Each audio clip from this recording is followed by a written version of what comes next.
When Disney bought Fox and got ownership of all of Fox's premier franchises, like the Predator franchise, many feared what Disney would do with these franchises. Bleed it dry, choke it with woke, neuter it to make it more family friendly, or maybe all three. Disney also has a reputation of being the last nail in the coffin for beloved franchises like Star Wars or Doctor Who. Will the House of Mouse put Predator down for the dirt nap? Find out in this episode of Movies Merica Live.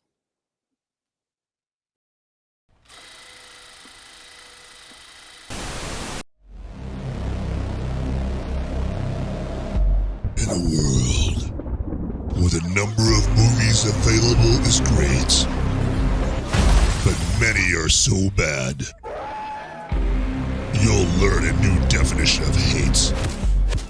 One man sifts and reviews through the movie sludge. One man will be the movie cop, jury, and judge. He goes by many names, but you know him by Movies Merica.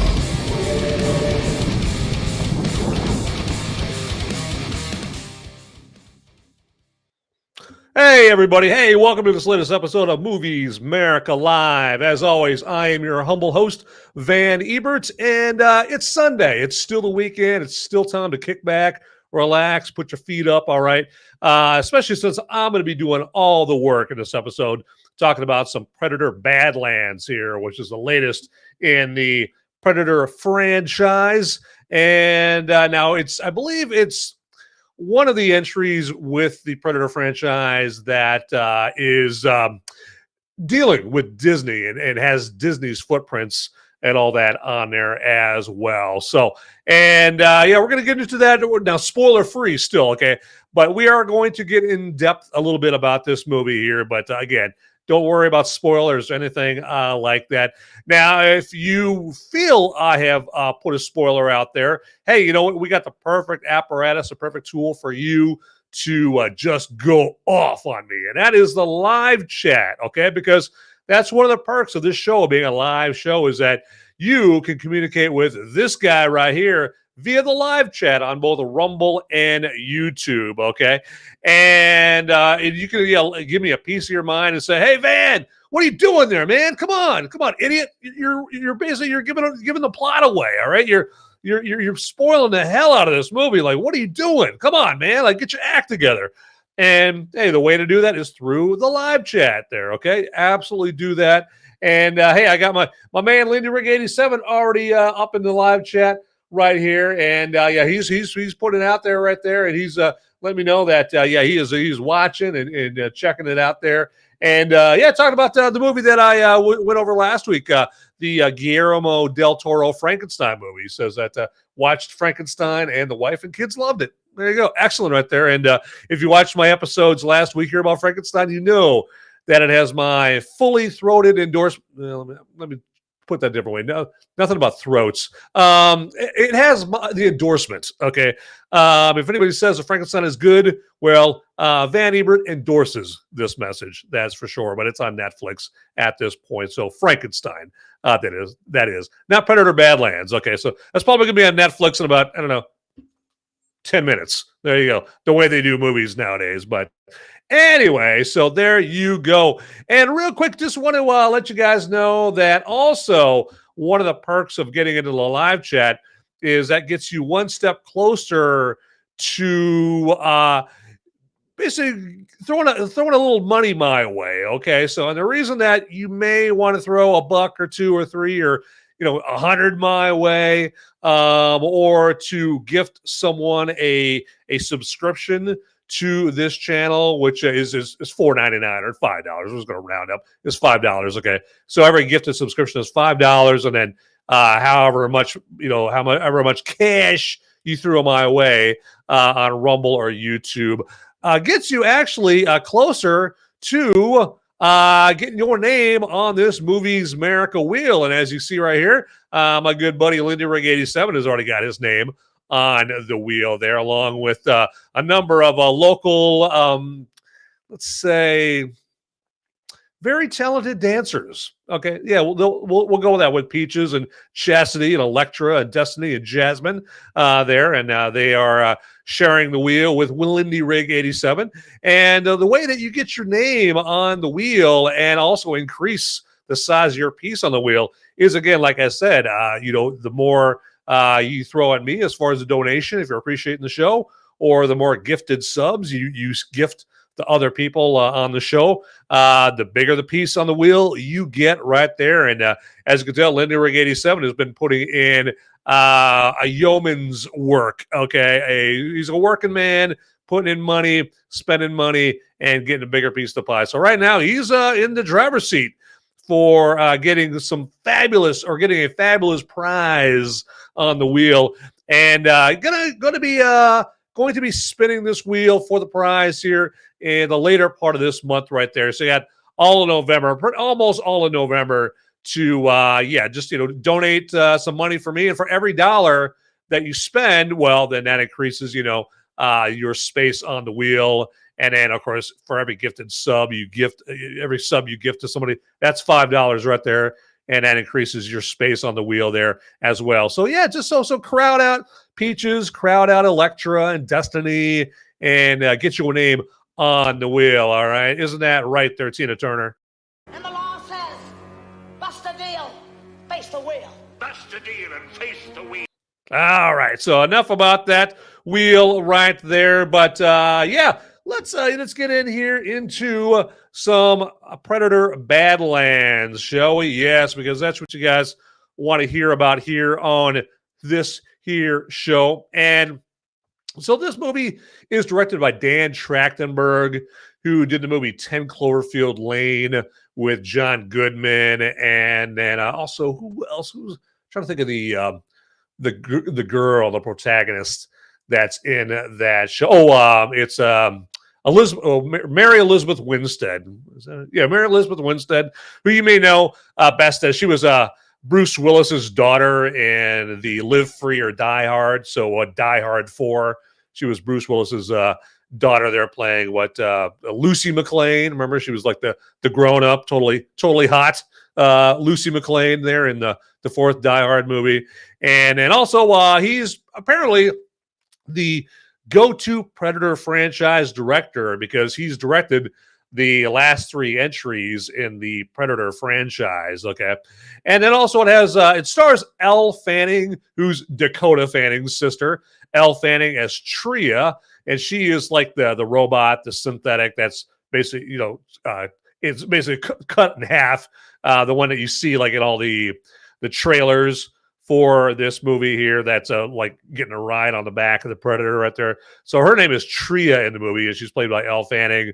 And then the main protagonist, Predator, called Deck, or named Deck in this movie, is played by Dimitrius Schuster-Koloamatangi, if I'm saying that last word, that last name, or his last name correctly. So Koloamatangi, which is fun to say.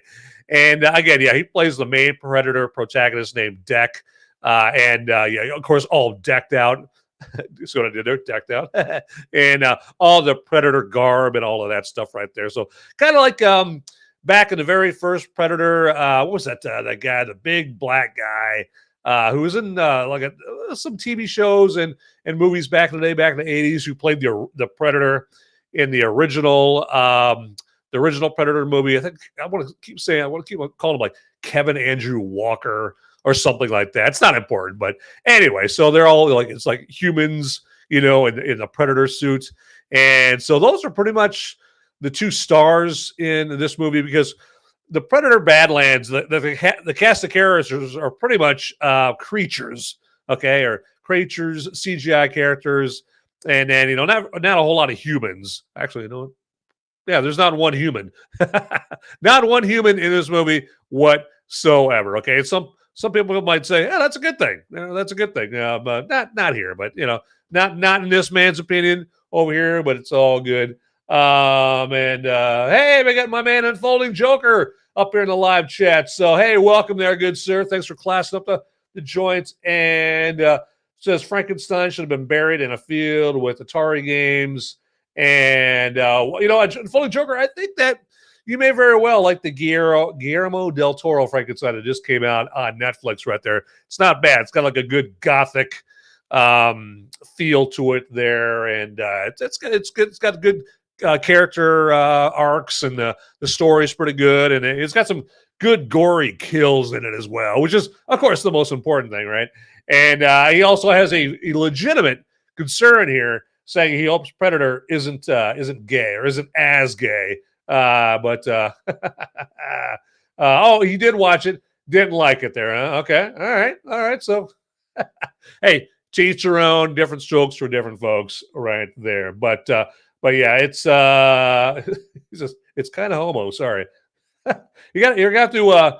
Oh, you know what? I think I was about to ask you, like, what part of it is, but yeah, there is like some kind of homoeroticism between the Christoph Waltz and and Oscar Isaac's Dr. Victor Frankenstein. I think kind of more on the Christoph Waltz side of things, because he comes off, Christoph Waltz's character in Frankenstein comes off as a total perv, and you can tell he's kind of like trying to make the moves on Oscar Isaac's Frankenstein character. So yes, well played, Unfolding Joker, well played. But I will say this, and this is not going to spoil Predator Badlands, is it's not gay. There's no gayness or anything like that in there. There's no, it's not like all the Predators end up at the Blue Oyster Club from Police Academy, or anything like that. So if you've seen the Police Academy movies, you know what I mean by the Blue Oyster Club there. So, but let's get into the plot of Predator Badlands, shall we? And so this plot involves, it starts out with Deck, the main Predator protagonist, and he's like traveling on, it looks like what is his home planet, and he ends up like getting into a duel with his brother. And I guess, with the Predators there, I guess they spend their whole time like trying to prove like what badass killers they are. And the same in this scene right here, where he goes in this cave and he meets up with his brother, and his brother is trying to take him out, trying to make him prove his worth as a badass killer there. And then all of a sudden their dad shows up, and some family drama ensues, which results in Deck out of a passion, out of a craving to take down some massive, predator killing prey, or a big monster. He wants to go to this other planet called Jenna to take down this big, massive killer monster that, no predator that has gone before him to take down this big monster has ever survived, right? And so Deck is on this mission to prove that he's this badass, so that he can be part of his predator clan. Otherwise, they just kill you. And so he ends up on this planet called Jenna, like I said before. And lo and behold, throughout his travels, throughout trying to accomplish his mission, he runs into Elle Fanning's character, Thia, there, and they just kind of start up this partnership in the movie. And he, since he has no time for like friends and no time to have buddies and pals and all that stuff, he calls her a tool, because she's a tool for him to learn how to navigate this planet and that kind of thing. And so they end up progressing into their mission to go take down this big trophy. And so I'm not going to go into the plot any more than that. That's just kind of that gives you enough to kind of get an idea as far as what the beginnings of the plot. Obviously, if you want to know the entire plot, obviously go see the movie right there. But I see my man Unfolding Joker agrees that yes, it did have some good gore though in Frankenstein there. And then says, was Bill Luke? I think he means Bill Duke or Carl Weathers, the guy you were trying to remember from the OG Predator. Now it was the guy who was in the Predator suit. And actually, this is some useless Predator trivia that most normies don't know. But actually, Jean-Claude Van Damme actually was going to originally play the Predator, and they put him in this goofy suit. And I guess the suit just didn't work out. And also, Jean-Claude Van Damme kept getting injured in it or something like that. But they just thought that the Predator suit just looked corny and cheesy, and so they decided to go a different route, and so they got this big freaking black guy, because you remember how big the Predator was in the OG Predator, so they had to get a big dude, right, to play him. So they got a big old dude to play Predator, and that's who I was trying to think of right there. But yeah, Bill Duke's character was called Mac in Predator right there, and then Carl Weathers' character was Dylan. He was like the slimy CIA greaseball, that made the mistake of trying to do some kind of like a handshake, arm wrestling bout with Arnold Schwarzenegger's Dutch character, and lost. What's the matter, Dylan? Pushing too many pencils, that kind of thing. So yeah, so the classic gif of them doing their in the air arm wrestling, so to speak. So, all right. Well, hey, you know what? My taste buds, my speaking voice is already getting parched right there. So I am going to take a tug off my brewski right here, and that's a reminder for me to remind you. And that goes for Unfolding Joker and Lindy Rig 87 there, and anybody else watching right now, or anybody else in the live chat too. Hey, go ahead and get your drinkies on with whatever beverage you got in hand right now. And to that end, I'm gonna get a drink off my beer, and I'm gonna go over this in more detail later on in, of course, brew review time. But for now.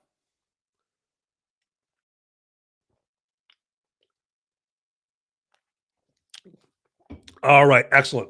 And that's right. Yes, when Unfolding Joker, I didn't know that, but you reminded me that yes, the guy who played Predator, he was a helicopter pilot at the beginning of the movie there. So yeah, when they show Dutch, he's flying into country there, and yeah, he was the helicopter pilot. So that's right. Yep, absolutely. And also that actor, he was also on a very short-lived show on NBC back in the 80s called The Misfits of Science. And it was the first TV series that Courtney Cox was in. And so, of course, obviously, she was in that series before she was on Friends. Now, I can't help to think that Courtney Cox and her appearance in the Bruce Springsteen Dancing in the Dark video probably helped her get that Misfits of Science gig there on NBC. But excuse me, Misfits of Science. Yeah, that was I can't remember how many episodes, but it wasn't very many, and it's got like a sci-fi show on NBC. But yeah, he was on that Misfits of Science show there. But anyway, let's digress into some more Predator Badlands here, okay? And remember there for a few years where a bunch of direct-to-DVD or streaming movies would package their movies as a Bruce Willis or Mel Gibson movie by having them on the poster, but they'd only be in the movie for like 3 whopping minutes, right? So you look at the DVD cover, right, or the thumbnail for the movie, and they would have Bruce Willis or Mel Gibson prominently appearing on there. You're like, whoa, hey, I've been in the mood for a Bruce Willis movie. I've watched Die Hard 500,000 times. Time to watch a different Bruce Willis movie. Oh, hey, here's this movie right here. Hey, it's got Bruce Willis on the cover. Hey, honey, come on in. Let's watch this latest Bruce Willis movie. And you watch the movie, and you're like, okay, where's Bruce Willis? Where's Bruce Willis? They're wasting time. Where's Bruce Willis? And he shows up, for like 3 minutes, towards the end of the movie.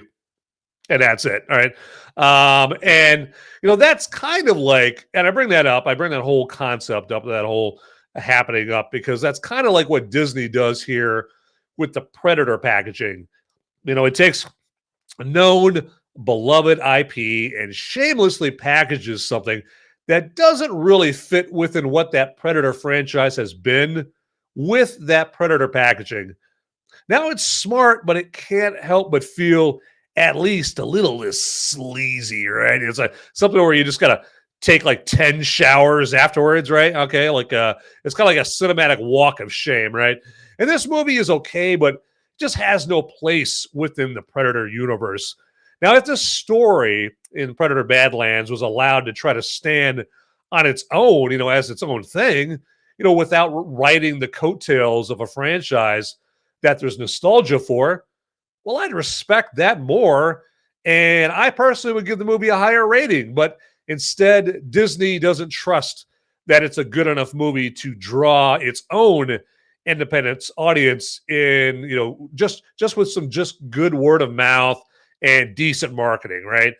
Disney prostitutes out what has typically been an R-rated, brutal, bloody, adult, and yes, male skewed. I know that's a terrible thing nowadays, is a male skewed franchise, right? And it goes ahead and it just takes this male skewed franchise and prostitutes it out there by sanitizing it and Jar Jar Binksing it, so Predator can now be family fun time. Whee! Okay. And I expect any day now to see like a Predator and Friends sing-along fun time cartoon on Disney Plus, where you can set your kids down in front of the electronic babysitter to sing along with your friendly neighborhood predator. Okay. And what also is really annoying, only because they use Predator franchise packaging for this, is Elle Fanning's Thia character that I mentioned before. She is the Jar Jar Binks of the Predator franchise. I mean, you go from a movie, Predator Badlands, that starts out as an edgy, action-packed, first act, to suddenly Dory from Finding Nemo showing up, in the form of Fanning's Thia character with her bubbly, annoying, borderline diabetes-inducing demeanor, all right? And it was then, I'll be honest with you, that it all came clear that this was Disney trying to Disney up what started out as Schwarzenegger and his fellow special ops badasses, like, I mentioned before with Mac, and then also you also had, Poncho, right? And then he had what's the other guy's name? Anyway, the Indian guy, right? Okay. Like all these badasses, right? And all those guys being bluntly and brutally hunted down by one ugly mother, And again, the Thia character and the PG-13 rating, it would be totally okay if this movie wasn't another movie in the Predator franchise, but it is, and it just feels scummy, right? You just feel dirty after this, that's for sure. So, all right, so we are going to move on with the show right here. But what I should do right now, because it just popped into my head, is that actually I should point out to you that, again, like with most shows, this show has a like button that's down below. And hey, please feel free to click said like button if you are liking what I'm putting out there right now. I'm just, giving you my kind of regular guy, spoiler-free live review of Predator Badlands here. And hopefully it helps you decide whether or not you want to go to the theater, load up you and the kiddies, because this is a Predator movie that you can load the kiddies up and take them to the theater to go see that. And that's what Disney was hoping for there. But is it worth it, loading up the urchins into the car and, spending the $150 to go to the movies? Well, hey, I'm helping you make that decision with my regular guy take on this movie. So again, if you appreciate that enough to hit the old like button down below, please do. And then also there's the subscribe or follow button down there as well. And go ahead and feel free to click on that if you haven't already, okay?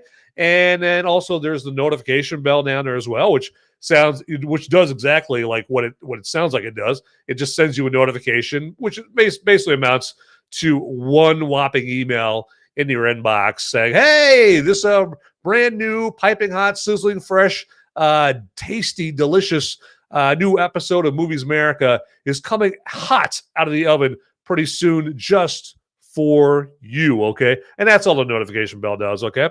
And then to my viewers here that didn't have a chance to watch me live, okay? Yeah, I know I get it. People have things to do, all right?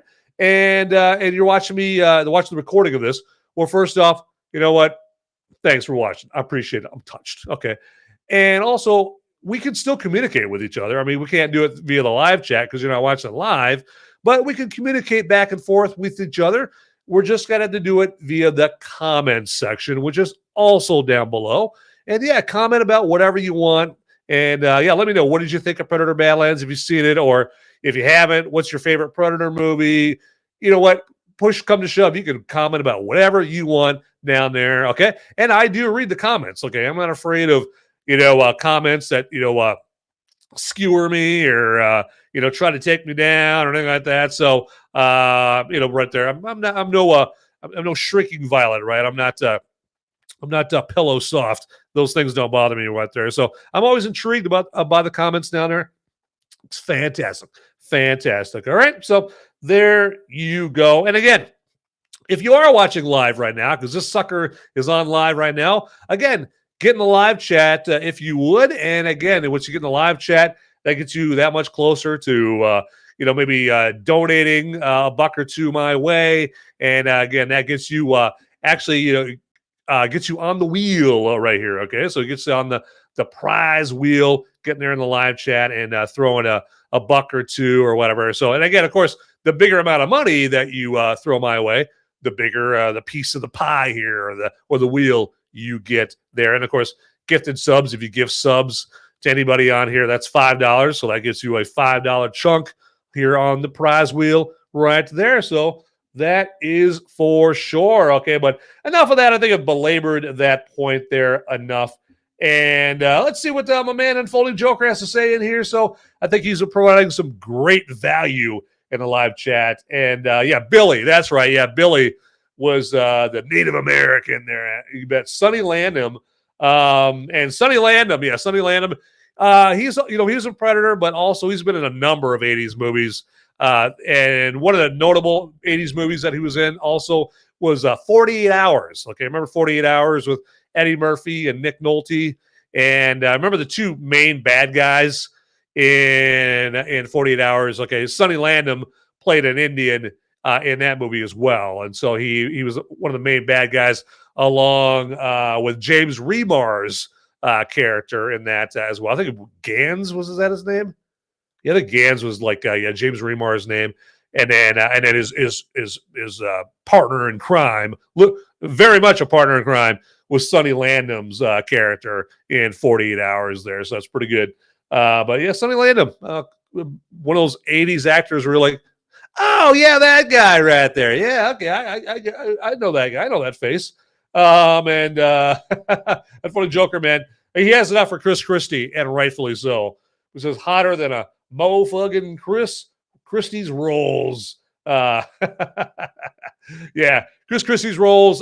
He's definitely got a lot of rolls. He's just picture like the Michelin Man going into politics. That's Chris Christie there. That's for sure there. So, and they got that whole they had a whole episode where Chris Christie was hugging on Barack Obama, right? And I think Chris Christie was hugging on Barack Obama because the unpopularity with Barack Obama back in 2009 really helped Chris Christie get elected as the New Jersey governor right there. So, but anyway, that's politics. That's another show right there. Okay, that's politics, Merica, not movies, Merica. There. So I got to get off of that thing right there. But anyway, let's get into some more Predator Badlands, shall we? And in the OG Predator, the best one, of course, Jesse the Body Ventura said, "He ain't got time to bleed." And neither does Predator Badlands. This movie literally has no red blood in it, okay? All the kills, they're creatures or they're synthetics or robots made to look human with no red blood. And I got to say, it's not the worst way to get around a PG-13 rating, making all the humans synthetics. And, some of the kills actually are satisfying, along with a number of the action sequences. Even the one that they ripped off from Aliens with the power loader, or I remember the power loader that, Sigourney Weaver's in, with the "get away from her, you bitch," that whole sequence right there. But the Predator Badlands power loader is a power loader on steroids, okay? And then the cinematography from Jeff Cutter really gives the action sequences some punch and spectacle. Okay, so I'm not gonna totally crap on this movie. There are good things about this movie here. Okay, and then the lighting and the look of the action sequences there's a big action set piece at the end, and it's set at a particular corporation's HQ. And I'm being kind of what's the word I'm looking for here? I'm kind of like being secretive about the name of the corporation, just so if you watch the movie, you'll be like, oh yeah, I know that corporation's name. All right, but there's an action sequence at this corporation's headquarters on this hostile planet, and the lighting and the look of those action sequences looks inspired by the Devil's Tower spaceship scenes from Close Encounters of the Third Kind. So remember at the end of Close Encounters of the Chris Encounters? I must have Christie in my mind. No, not Chris Encounters of the Third Kind. Close Encounters of the Third Kind. So remember, the scenes towards the end where Richard Dreyfuss and Belinda Bauer, they're climbing up the Devil's Tower and they realize, oh man, there's like a big government operation going up here. And the spaceship shows up and Richard Dreyfuss goes down there and sees the spaceship show up. That whole scene right there. And then also the nighttime scenes from Jurassic Park: The Lost World. The scenes in Predator Badlands, the nighttime action sequences, look inspired by those two, old school sequences in those two old school movies, especially Close Encounters of the Third Kind being old school. Man, that movie came out in 1977. Okay, and I still love that movie. Okay, but point to be made is if you watch Close Encounters of the Third Kind, watch the special edition. You always got to go with the special edition right there. So all that to say is, in short, it was inspired by Janusz Kaminski, which was Steven Spielberg's frequent cinematographer or director of photography right there. So apparently Jeff Cutter, the cinematographer for Predator Badlands, loves the work of Janusz Kaminski there. So, and Janusz Kaminski, he did I think he also did the cinematography for Raiders of the Lost Ark as well. So, no, I was about to say E.T., but that was somebody else. That was Alan Davio. That was a cinematographer for that movie. But anyway, so, and also I got to say something else about Predator Badlands, the actual movie that I'm talking about here today. The cool weapons that are in it, the cool weapons that Deck, again, the main protagonist Predator has, does provide for some inventive kills. So, because you remember, in the OG Predator, the original Predator, he would go into his little pack of all the different tools and weapons that he had and that kind of thing. And he had some cool badass weapons. Well, now that this movie, we have better CGI now, and this movie, when it comes down to it, probably has a bigger budget than the 1987 Predator movie has in it. It's got some pretty cool, weapons given to him in this movie, and it just lends, it just creates for some badass kills in this. And then there's the planet that Deck travels to that I was talking about before, which is the hostile planet of Jenna, to hunt down his chosen prey to prove he's bad enough to be in his clan. That whole planet called Jenna features some intriguingly dangerous hazards for Deck to survive. Okay, just one hazard that isn't on the planet. I'm not going to give away all the hazards because I don't want to give away the plot here, but they have one hazard, one danger called razor grass. Okay, I thought that was kind of a cool invention there. So the phrase, everything on this planet is trying to kill you, applies to this place, no doubt whatsoever. Okay, and let's do this real quick, and let's check out the live chat here. And Voting Joker is Close Encounters with the Christie, a movie about being stuck in an elevator with Chris Christie. He's so fat, he's pressing you up against the elevator walls. Yeah, it's oh yeah. You know what? You know how people sometimes they fart in an elevator? Can you imagine Christie just ripping one? He just climbs in the elevator with you after eating some bean-filled tacos. And he had at least 100 tacos. At least 100, all right? So this guy is plumb filled and ready to unleash his weapon of ass destruction on you in the elevator there. He's basically giving you a Dutch oven in an elevator right there. I can smell that image from here. That is just nasty, nasty. Thanks, Unfolding Joker, for giving me that image in my nose. I guess. Anyway, that makes no sense. But anyway, I like this. Enchilada night turns into Armageddon. Taco-geddon, or yes. Fartageddon. I love it. I love it. There you go. The unfilmed sequel to the Michael Bay, Bruce Willis movie Armageddon. It's Fartageddon. There you go. No sense. There you go. Absolutely. All right. What should we do now? Well, you know what? I just remembered what I should do now because I glanced over and I saw my beer over here. And so that told me, let's try that again. It told me that it is time for brew review time.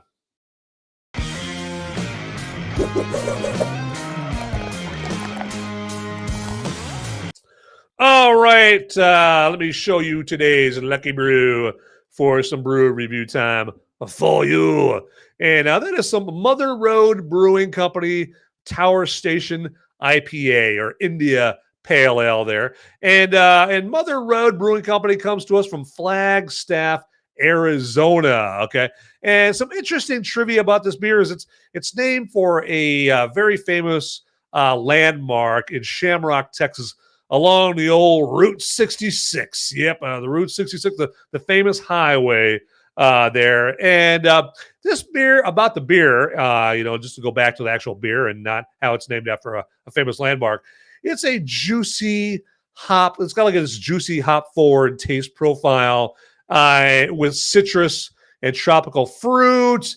Speaking of the fruit, they list a lot of the fruit in their description, but I'll be quite honest with you. I just smell and taste the grapefruit.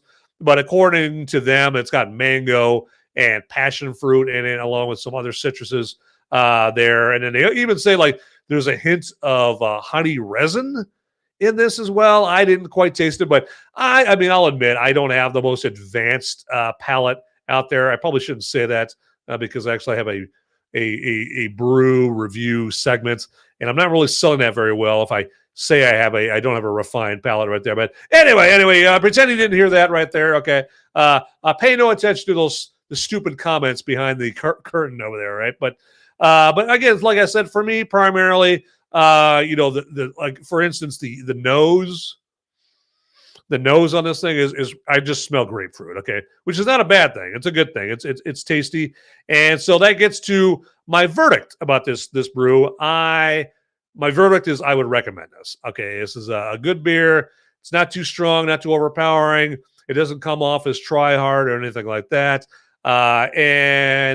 It's good, relaxing beer to chill out on, especially like you're like in a hot weather environment or something like that. Not to say you can't drink it like in the wintertime. I mean, I'm assuming your house is, at 72 degrees or whatever, and you're not, freezing your balls off or anything like that, So it's good in the wintertime, providing you're drinking it inside. But, when it's, hot as balls, it's July and you're looking for a good, cool, ice cold brew to chill out and cool down with. Yes, you could do a whole lot worse than Tower Station IPA. Like for instances, like you're riding around in your jet ski on the lake, and you pull back up the shore, and you're calling it a day, and you're like, God, man, woo! I'm hot as blazes over here, man. I'm sizzling. I'm cooking. Give me something to cool down with. And somebody tosses you a Tower Station IPA out of the cooler right there. I think you'd be very happy with somebody tossed you right there. Okay, there you go. And I try to mention food pairings with the brewskis that I review on here. And so as far as like food pairings for this IPA right here, I'd say that it'd be muy bueno, of course, with any Mexican food here. I could see it going pretty good with some good old hot wings of any kind there. And then, I don't know, my spidey sense tells me, my Peter Tingle tells me that it would go, good with anything with like curry in it as well. So, Indian, Indian dishes, that kind of thing. So stuff like that there. So Thai food, things like that. This would pair very well with that. But enough of me yapping about this here. I am going to take a good old drink off some Tower Station. I'm about to climb the tower.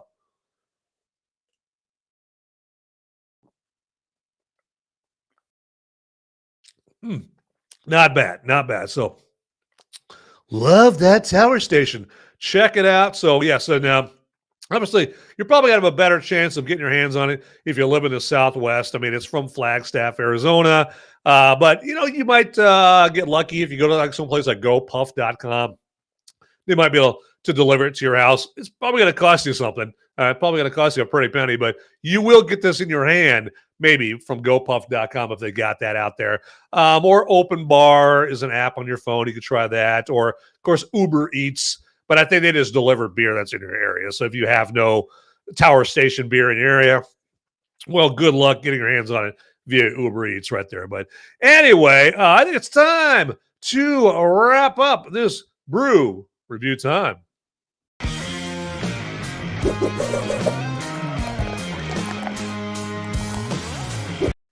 All right. Hopefully you guys found that tasty right there. You love it. You love it. And yeah, Unfolding Joke, you got a good point. A lot of good breweries out where you're at. Okay. Excellent. Yeah.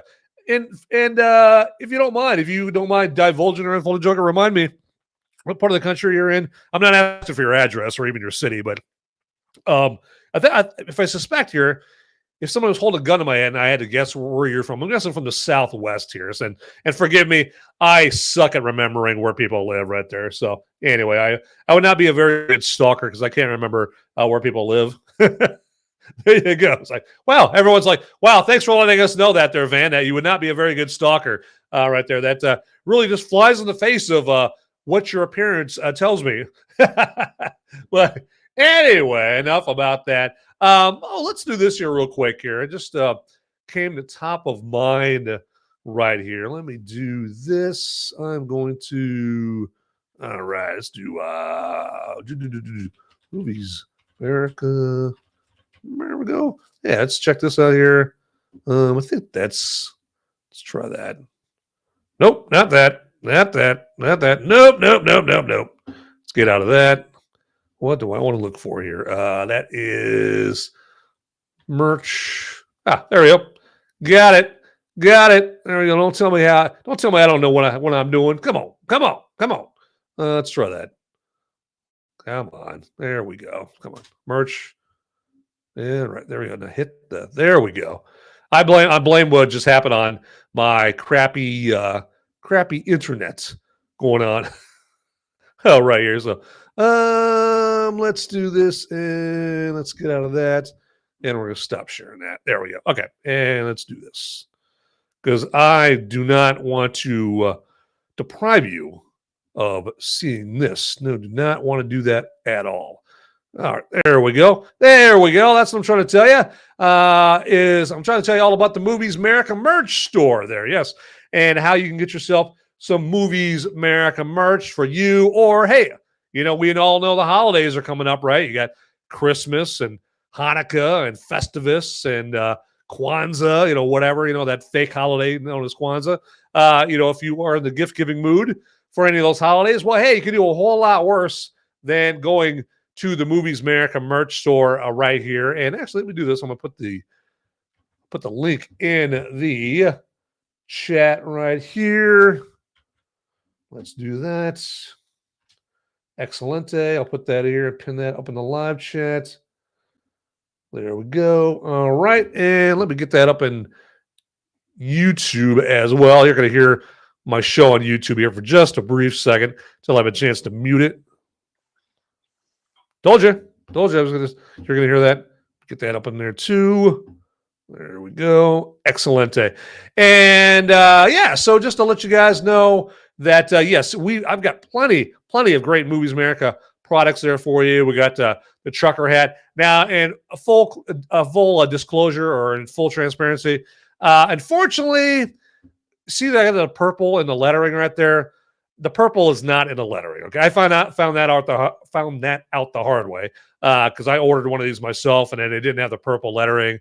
And I guess the company said that they can't basically, they don't have the cable. They're not good enough to put the purple in there. Maybe some other company is, but this company isn't good enough to put the purple stitching in there and whatnot. So I just want to be fully transparent with you on there. But no such problems with any of the other items in here. So we got drinkware, we got shirts up in here. As you see right here, we got shirts with different Movies America logos in here. You got a sports bra in there. I mean, so there we go. Different logos, like I said.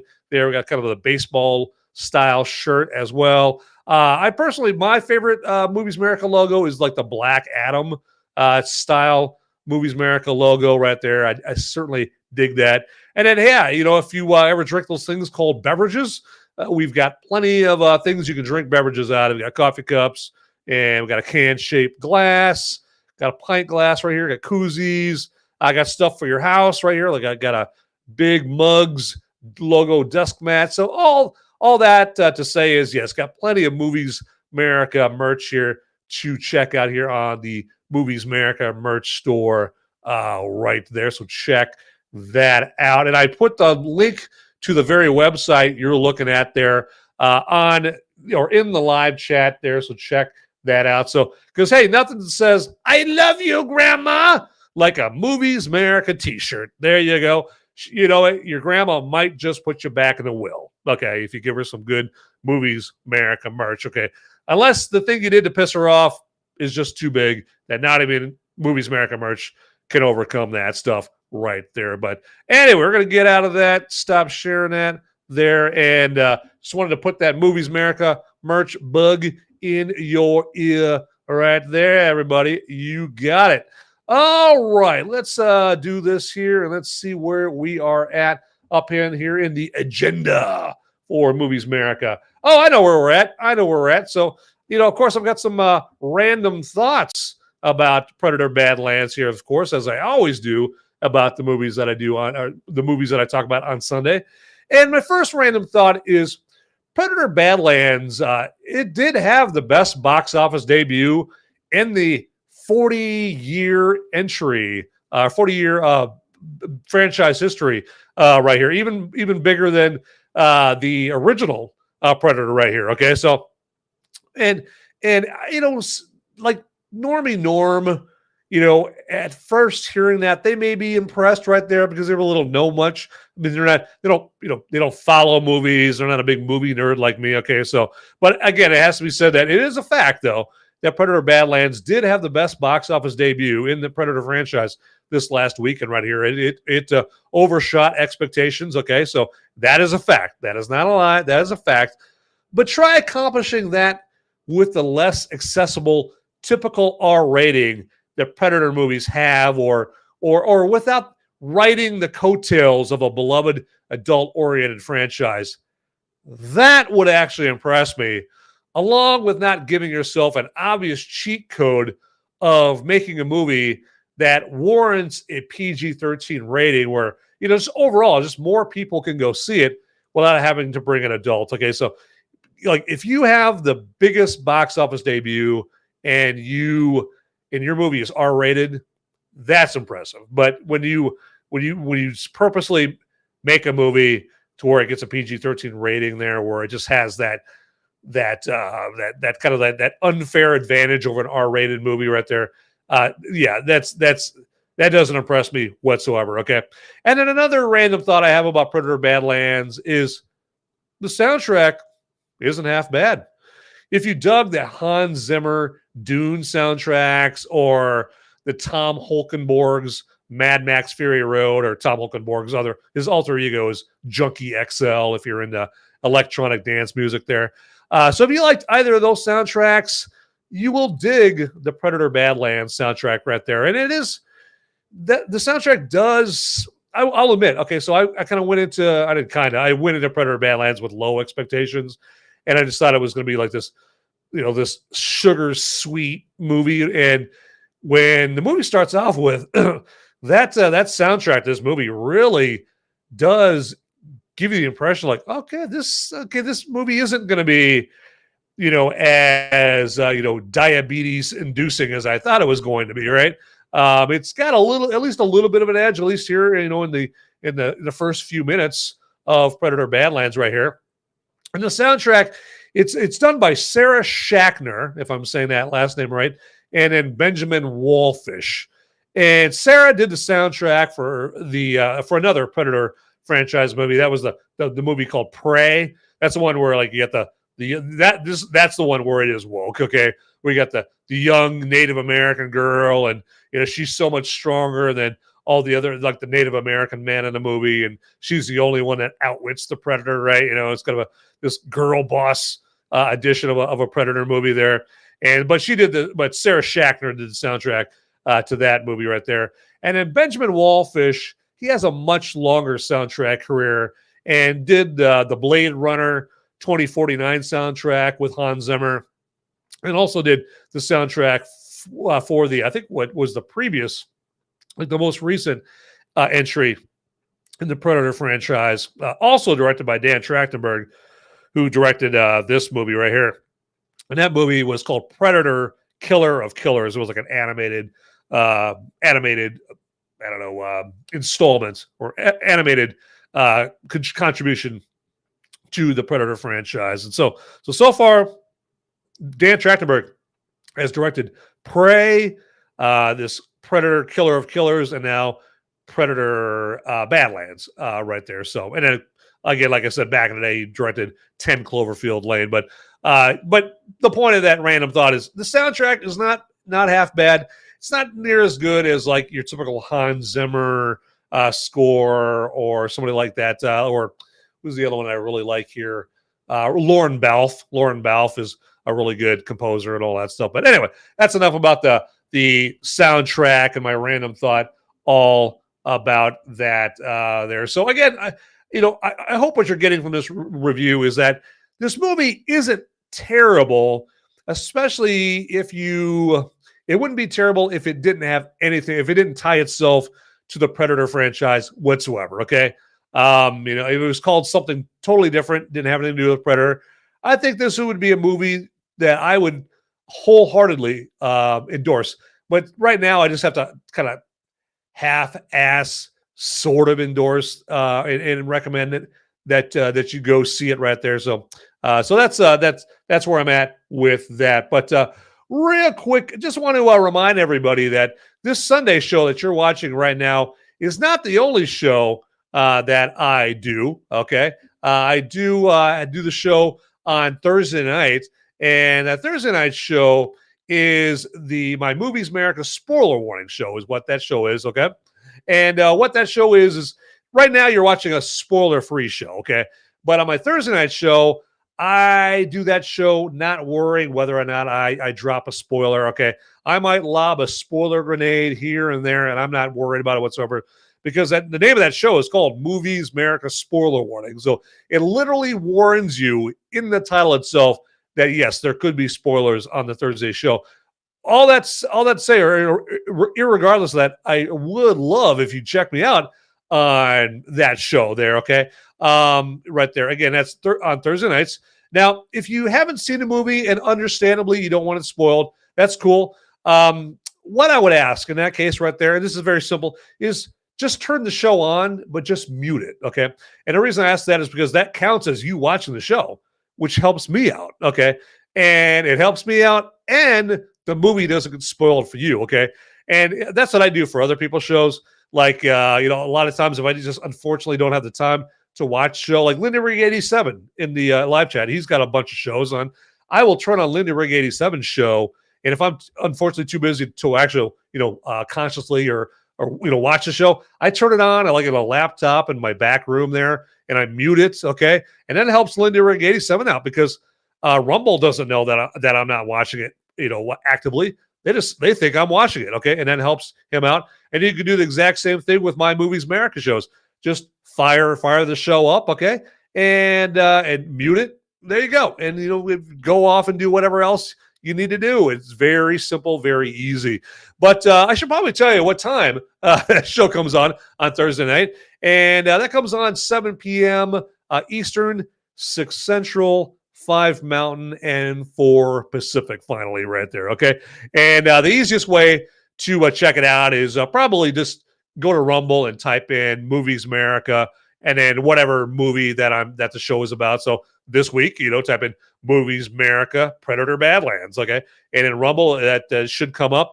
Now, if you want to watch it on YouTube, the easiest way to do that is to go to my X profile called @MoviesAmerica, and on Thursday morning will be the first chance that you'll have to just click on the YouTube link to watch a show, or you can go to my Facebook page, Movies America, and check out the YouTube link right there. Because if you try to type in Movies America and the movie title in YouTube, I'll be quite honest. Yes, because I am not, I am not Jeremy Johns or Chris Stuckman. I'm not Film Threat. I'm not one of these big movie critics. I don't come up right away. Okay, I'm still a lowly little movie critic there, and so yes, I don't get a prime visibility on YouTube. So that's why it's better to just go to my X profile @Movies America on Thursday morning or after, and just click on the YouTube link there, or go to Facebook or Gab. I'm also on Gab as well under Movies America. Any platform that I'm on there under Movies America. I know, mind blowing, right? Mind blowing there, and check that out. But yeah, I really would love to have you join me on Thursday night for the show, to actually actively watch the show or inactively watch the show there. So anyway, so again, this Thursday night show is going to be, of course, about Predator Badlands, and yes, there could be spoilers during that show right there. So, and then it's also the show I show where I salute a vet. And basically what I do is I honor a recipient of the Congressional Medal of Honor in a segment I call the Movie Military Moment, and that's only on my Thursday show is where that's on. So there you go. But enough about that. As you can tell, I am dying for a drink here, so here we go.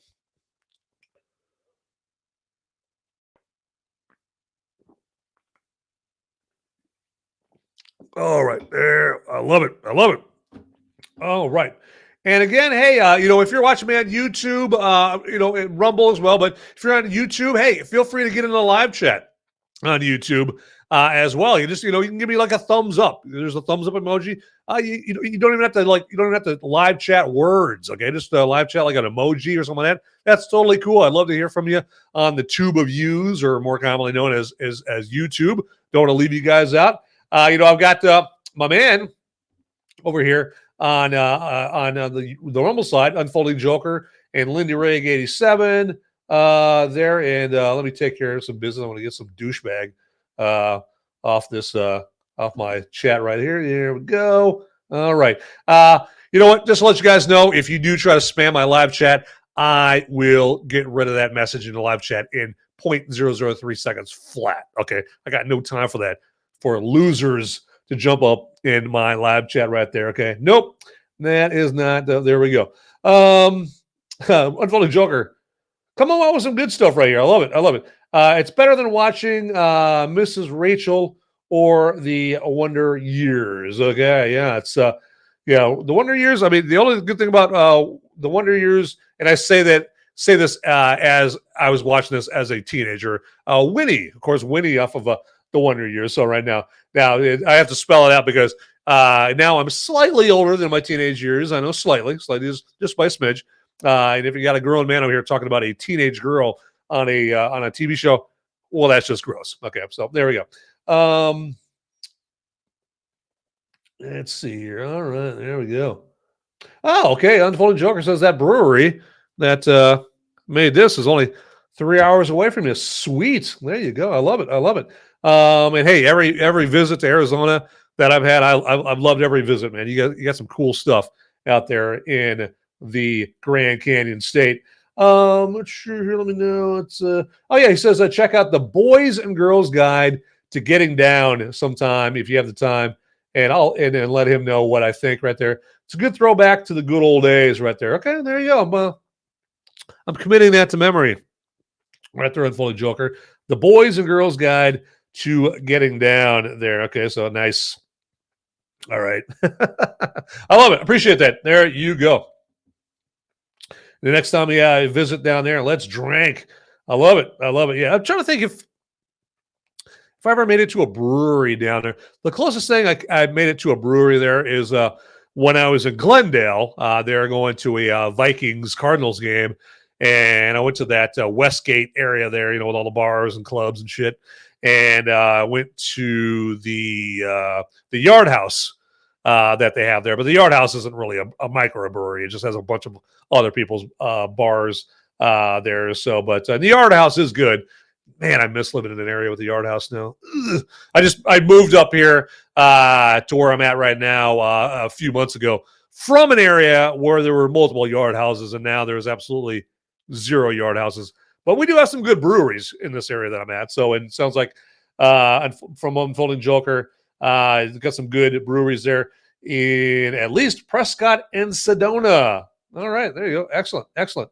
Cool. Yeah. I mean, I'd love to have another trip to Arizona. I loved it there. I was like in the Phoenix, Scottsdale, Tempe, Glendale area. They're basically the Phoenix area there. So, and I loved every trip until I almost died there. Me and a couple of people that I was down there with, we almost died because we headed a little bit east of Phoenix. We went out to this area where it was just like this remote dirt road, out in the Arizona mountains there, and the girl that I was with on that trip, she forgot to tell us that she was almost out of gas when we first started heading out there, and then we got out this dirt road where there's no gas stations for miles, right? And we're like, "Are you almost out of gas? Oh, you dumb twit! What are you doing?" And we eventually did find a lake there with a boat ramp there, and then of course the boat ramp had a gas what am I looking for? Gas pump there. There we go. I'm not thinking today. Gas pump there. We were saved. We didn't die apparently. So anyway, there we go. I love it. All right. So what should we do next here? Because apparently you guys are probably watch this right now. Like, what is this Arizona Minute? Come on, man.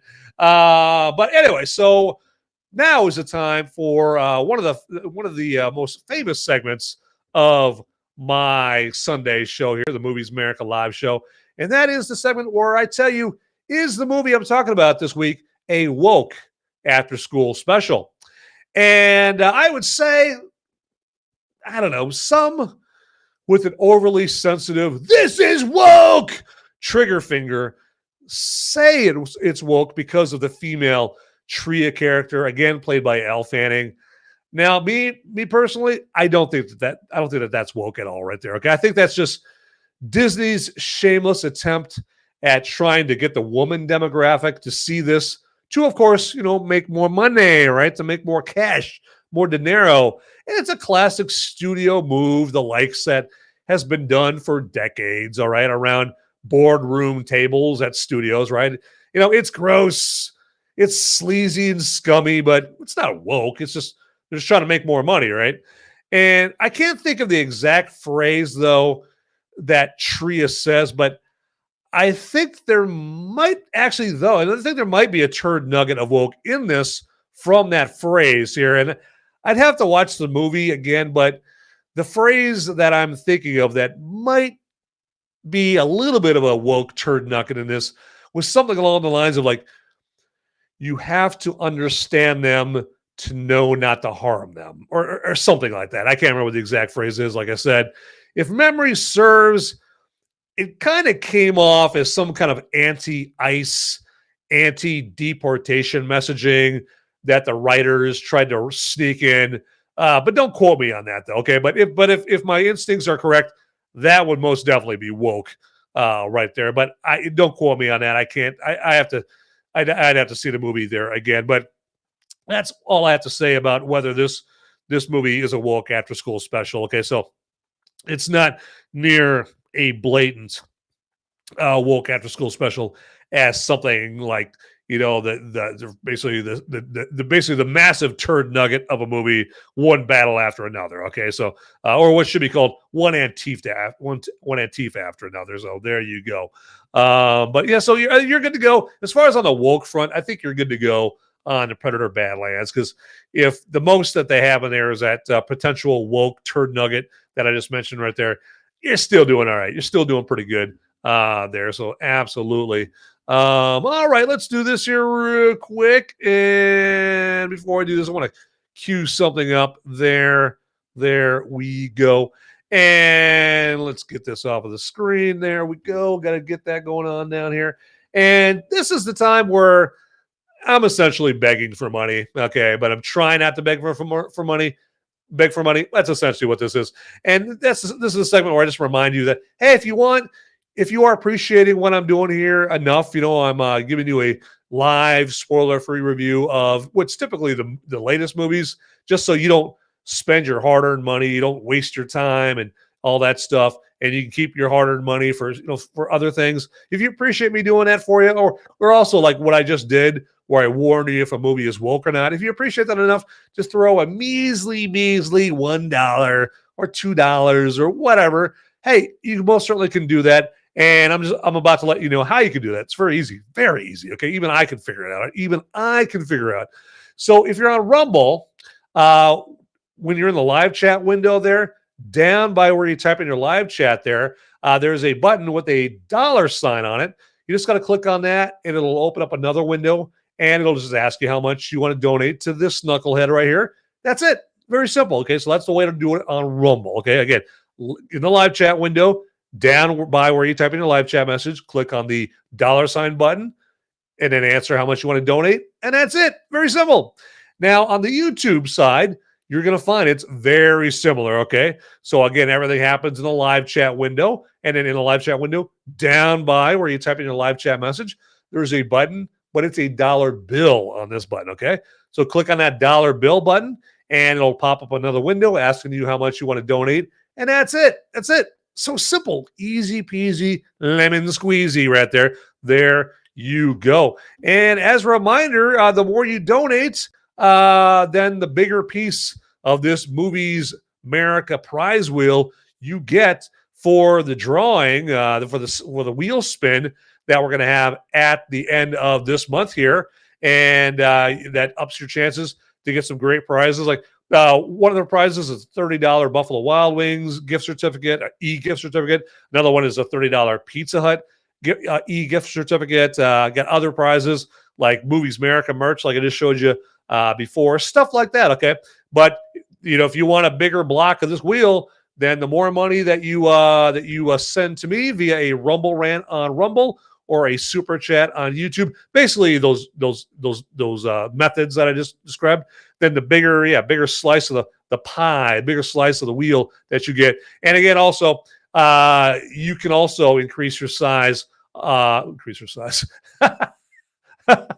Viagra. There you go. But also you can increase your size on the wheel with gifting subscriptions, or what's called, or commonly referred to as gifting subs. There, you're gifting someone a subscription to Movies Merica, and those are worth $5 right there. So, but anyway, because I want you guys to get something out of it. If you guys throw some cash my way, I want you guys to get something out of it too. Or I don't want you to go empty-handed right there, because that's kind of a dick move. If I asked you for money and I didn't promise you something in return, there you go. But anyway, that's enough begging for money from moi here. Okay, there you go.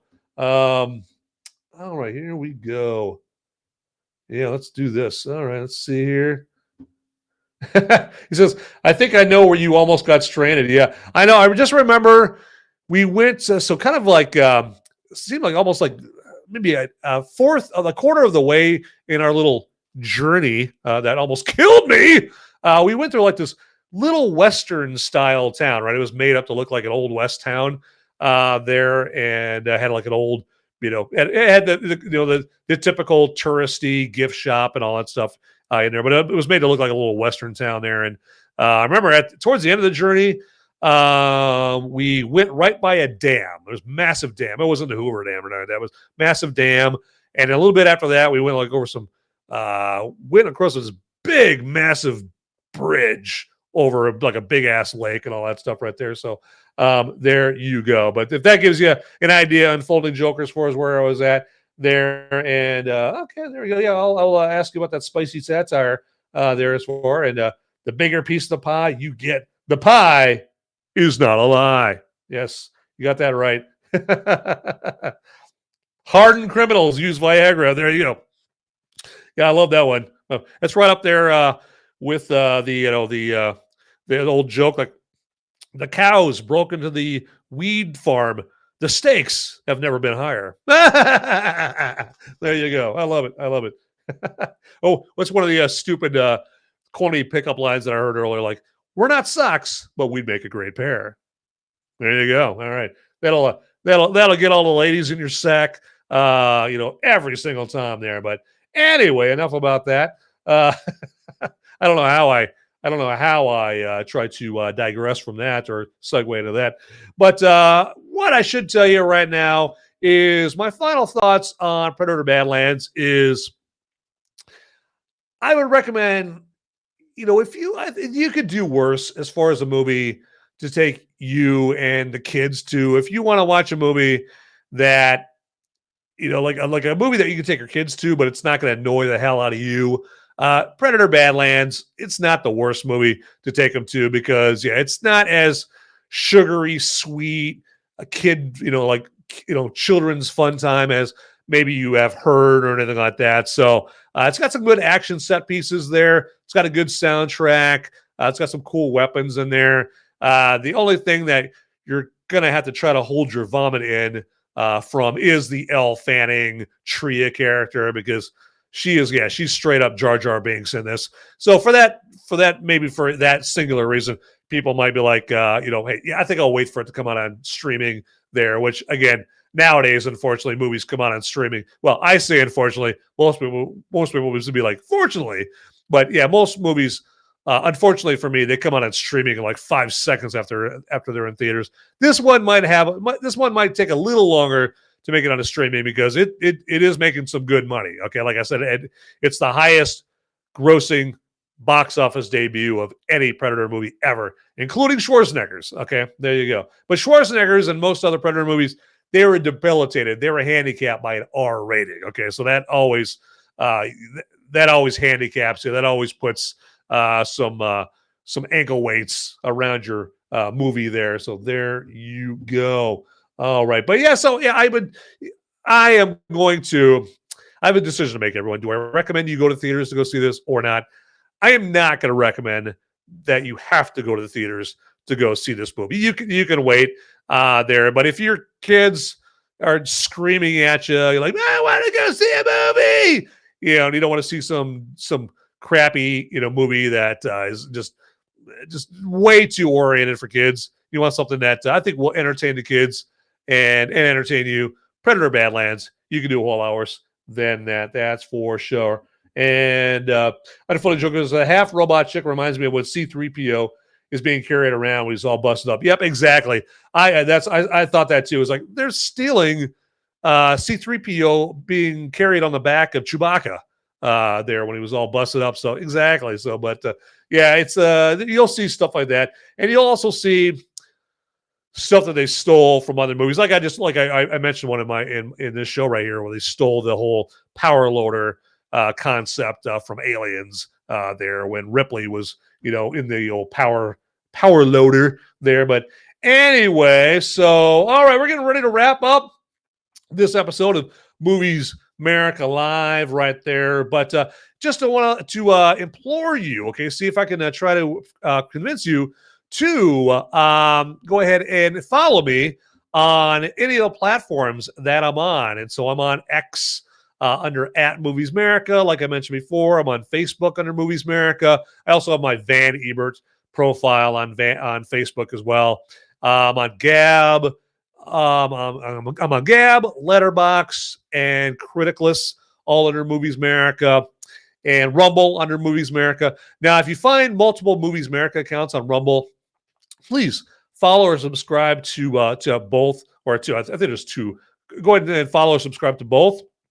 On YouTube, it's a little bit more complicated. You just have to look for the Till Death Podcast Network on YouTube and follow that there. So, and you can check that out as well. And just to let you guys know, if you do follow me on any platform, please, for your own sake, go ahead and DM me or direct message me on X and let me know that, hey, Van, I followed you on this platform and that platform and that platform and so on and so forth, and I want you to follow me back.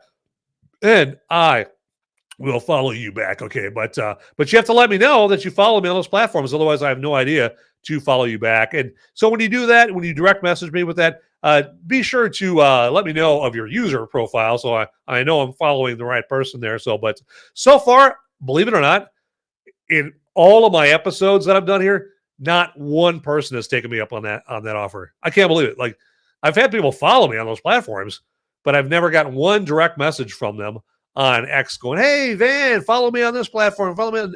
Not one, which I guess means like, well, you're very charitable. But I'm more than willing, because you scratched my back, I'm going to scratch your back too. But I don't know how to scratch your back unless you get my DM. And when I say scratch your back, I mean that in the most platonic way possible right there. Okay, so don't get excited. Okay, there you go. All right. And then also, hey, go ahead and I got a couple of shows that I want to shout out here that you should also check out on Rumble there. And one is the Whiskey Capitalist podcast there with my Chemo Sabis. We've got Sketchy Jesus and Sean Cav and Channel 2 Action News. They're the host of the Whiskey Capitalist podcast, and that's an hilarious show and a very informative show to check out. The Whiskey Capitalist podcast, just search for that on Rumble, and you'll find them right there. And then also Sean Cav Live. Sean Cav as in C-A-V. Sean Cav Live on Rumble there as well. And I think I mentioned, just because I didn't, Lindy Rig 87, who was in the live chat right there. Go ahead and check out Lindy Rig 87 on Rumble. So again, just search Lindy Rig. So it's LINDYRIGG 87, all one word. There you go. Check that out right there. Okay, let's double check something right here. I want to make sure I am not. There we go. And yeah, Unfunny Joker movie denied. All right, and be sure. There you go. I like that Unfunny Joker. Yeah, tell your mom this show is better than the Hasselhoff. Also, be sure to smash the Rumble repost, follow, and share, motherfuckers. There you go. I love it. I love it. Thanks for the love, Unfolding Joker. Thanks for the support. I dig that there. And man, I'll tell you, I'm touched. I'm touched. I'm getting all teary-eyed over here, I tell you. But yes, let's wrap up this episode of Movies Merica Live right there. But as I always say, get out there, people. Those movies aren't going to watch themselves. See ya. Howdy, my movie maniacs and my fellow freedom-fueled film fanatics. Would you do me a favor and check me out at solo.to/moviesmerica? That's where you would go for a one-stop shop for all the links that have to do with me, Movies Merica. And then also, if you want to check out the audio-only podcast versions of my Movies Merica Live episodes, that's my spoiler-free reviews that I do on Sunday. You can go to moviesmerica.com or Apple Podcasts, Google Podcasts, Spotify, iHeartRadio, places like that. And then, actually, if you would also check me out on the social media sites like X and Instagram and Facebook and Gab. And I'm on those locations all under @MoviesMerica. So it is very easy to find me out there, all right? So get to it, everybody. All right, thanks for watching. Later.